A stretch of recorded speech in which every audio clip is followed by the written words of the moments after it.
सुरक्षा के बेहतरीन वातावरण का परिणाम है कि अब नाइट शिफ्ट में भी महिलाएं काम करने के लिए जा रही हैं। कहीं कोई सुरक्षा की कोई समस्या नहीं है।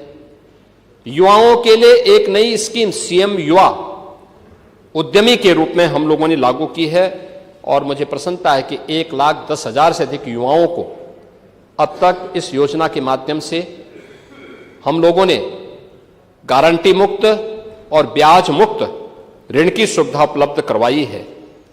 आज प्रदेश में एक बेहतरीन स्टार्टअप का इकोसिस्टम भी खड़ा हुआ है।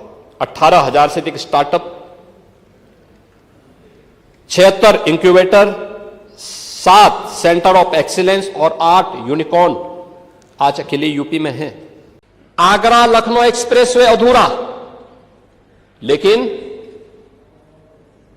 एक परिवार के लोगों ने अलाइनमेंट तय करने के पहले जमीनें खरीद ली थी। ये मजाक है देश के साथ में, प्रदेश के जनवासियों के साथ में। आपकी योजनाएं भ्रष्टाचार की भेंट इसलिए चलती थी क्योंकि नीयत साफ नहीं थी। नौजवान इसलिए नाराज था क्योंकि उसे मालूम था कि सूची तो पहले से ही आ जाती है।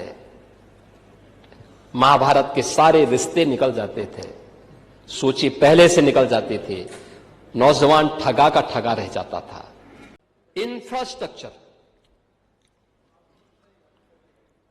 इंफ्रास्ट्रक्चर कैसे होना चाहिए? 2017 के पहले क्या स्थिति थी और 2017 के बाद क्या है? 17 के पहले गड्ढा युक्त सड़कें थी। मेट्रो के नाम पर मजाक बनाया हुआ था। रेलवे के नेटवर्किंग के लिए केंद्र सरकार के साथ समन्वय नहीं था। आपकी मजबूरी होती है तो आप कांग्रेस के साथ गठबंधन कर लेते हैं, अन्यथा जब कांग्रेस में यूपीए की गवर्नमेंट केंद्र में थी और प्रदेश में समाजवादी पार्टी की सरकार थी, तब भी कैसे संबंध थे आप लोगों के?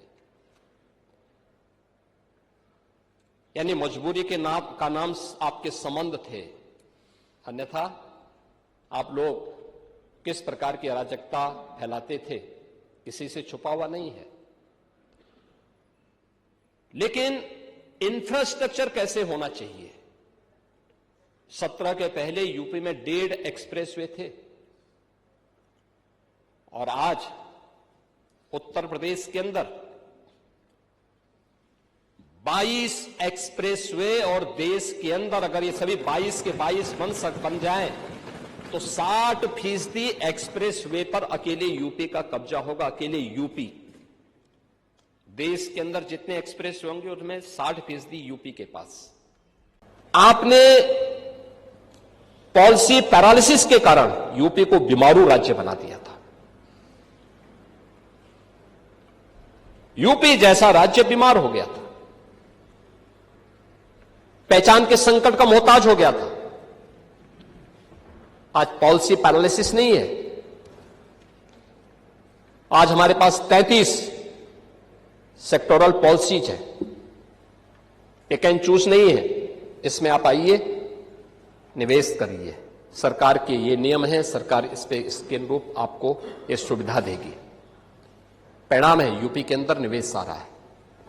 यूपी देश के अंदर एक ड्रीम डेस्टिनेशन बना है इन्वेस्टमेंट का। इसके परिणाम स्वरूप